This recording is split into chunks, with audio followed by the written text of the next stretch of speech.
Space, time, space-time. Two elements we thought were divided were actually the same. The time on your clock and the distance to your clock are just elements of the same thing.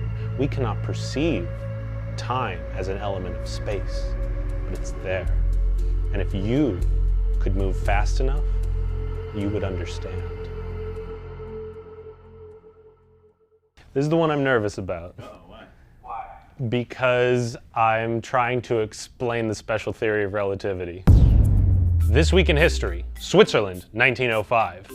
Albert Einstein, a 26-year-old patent clerk in Bern, publishes the theory of special relativity. In this third of his 4 early breakthrough papers, Einstein solves a paradox his fellow scientists have been struggling with. According to common sense, time moves forward a second at a time everywhere equally. Objects are either at motion or at rest. But studies of electricity and objects at high speed defy this, and moving faster seems to bend normal physics. To solve this, Einstein makes a crucial assumption. If the speed of light is a constant for all observers and cannot be exceeded, then time itself must be changing at high speeds. This means that time is not fixed and is connected to space as a 4th dimension. Together, they are space-time.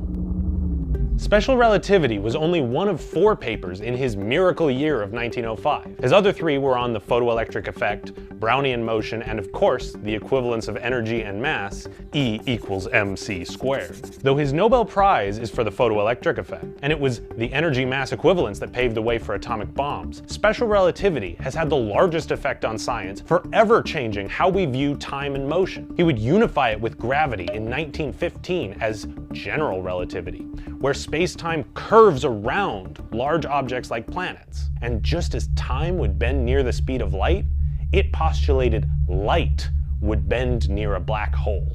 So Einstein's frustrated with this problem, and he's walking home from the patent office one day, and he turns around and he looks at this clock tower in Bern, the Zitkloge clock tower, and he starts to think about time with clocks, and he pulls out his own pocket watch, and he says, you know, if I was on a streetcar moving at the speed of light away from that clock tower, and I looked at my watch, it would be moving normally, because me and the watch are both moving at the speed of light. But if I could somehow turn around, look out the streetcar at the clock tower would look like it had stopped. And that's because with light as a constant speed, the light from that clock tower, the vision of the clock face, can't catch up to him. He is moving at the exact same speed as the light from that clock face. So it would look stopped, and suddenly he realizes that's it. Time is working differently at these different, he said, Zeit arbeitet ganz anders. Diese Spielchen sind so strange.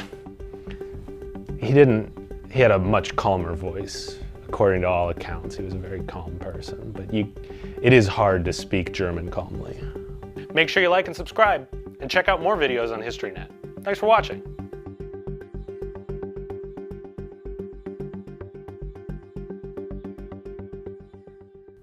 This is what happens when a history person tries to do science. It doesn't work.